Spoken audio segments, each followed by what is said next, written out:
Another big day on the stock market and a new retirement boost for American 401ks. The Dow closing up another 70 points, the highest closing since the rise in October 2007 before the recession hit. But this time, will that surge last? ABC's David Muir is here. David. Diane, the biggest exhaling today after the markets could be coming from American baby boomers so close to retirement, but then suddenly watching their retirement dreams vanish.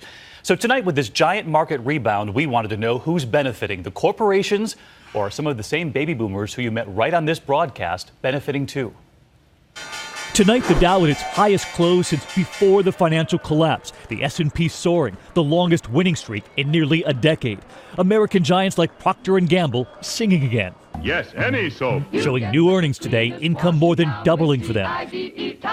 And tonight, here's what's key. It's not just the corporate titans reaping the rewards.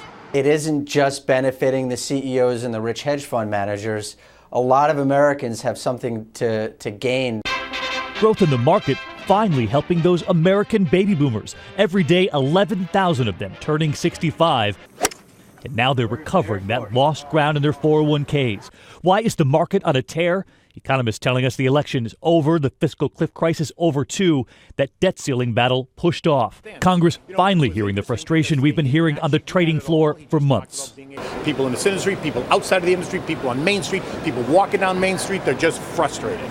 Frustrated because that gridlock had a lock on the stock market too. But tonight, for many of those boomers and so many Americans, finally what appears to be a solid recovery. These worst case scenarios that people were looking at in 2008, they can start to say, all right, we're not going to go there. Couples like John and Jeanette Urbaum near Kansas City, Kansas, who you first met on World News 2 years ago. John had just turned 60, Jeanette about to, and John, a manufacturing sales rep, was planning to work another 5 years because of the market.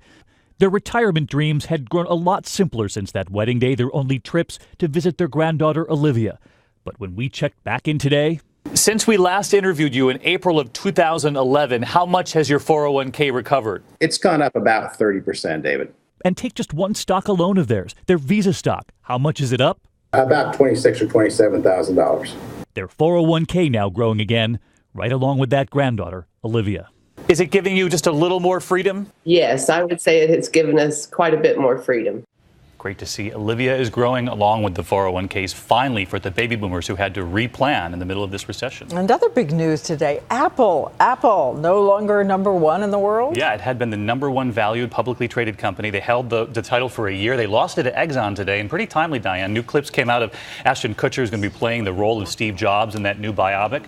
But many people wondering aloud, has Apple lost its touch? And one economist telling me today, Apple was very much Steve Jobs. The real question is whether they can replace the mind of Steve Jobs. You and I were saying today, he somehow knew intuitively what the average American family would be using, would be needing, touching with their fingertips before anyone else. So that's the big question on Apple tonight. All right. Thanks so much, David Muir, reporting in on the economy.